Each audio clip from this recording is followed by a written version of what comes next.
American police had feared radical bands of counter-protesters were adding acid to their arsenal of extreme violence as they tried to disrupt far-right rallies and protests. The U.S. has endured a hot week of demonstrations and soul-searching as the country re-examines its troubled racial history and the fallout from Donald Trump's tumultuous presidency. As free speech campaigners and counter-protesters gathered in Boston for the latest potential flashpoint on Saturday, officers said they were worried militants were armed with acid. "We think it's what they had in Charlottesville," said one policeman, dressed all in black and equipped with a body camera, referring to violence last weekend in Virginia. "They are using hydrochloric acid or battery acid. Their tactic now seems to be to cause so much trouble that the event just gets shut down before it can even begin." A law enforcement official told the Boston Globe that officers were investigating reports that radical counter-protesters were planning to throw acid. Among them were more than 100 so-called Antifa left-wingers, wearing black scarves over their faces, who paraded across the common chanting, "Nazi scum, off our streets."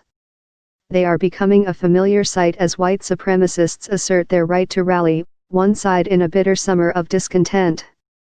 The Boston event had been 3 months in the planning but took on greater significance after clashes in Charlottesville, where a 32-year-old woman, Heather Heyer, died when a car crashed into a crowd. Organizers of the counter-protest in Boston urged people to attend amid fears that members of the Ku Klux Klan and other white supremacy groups would be among those at the free speech rally. John Medler, spokesman for Boston Free Speech, which organized the rally, said such groups were not welcome. "We have made sure that one of the groups invited is not coming and have been clear that we are not neo-Nazis. This has been misreported. We are only about free speech and have people from left and right speaking," he said, referring to the part of the U.S. Constitution that guarantees free expression. Among the confirmed guests were Joe Biggs, who used to work for the conspiracy-mongering website InfoWars, as well as Shiva Ayyadurai, a scientist who claims to have invented email and is now running for the Senate. However, that was not enough to prevent dozens of counter-protesters arriving with scarves over their faces and helmets. "It's for protection," said one man, who asked not to give his name.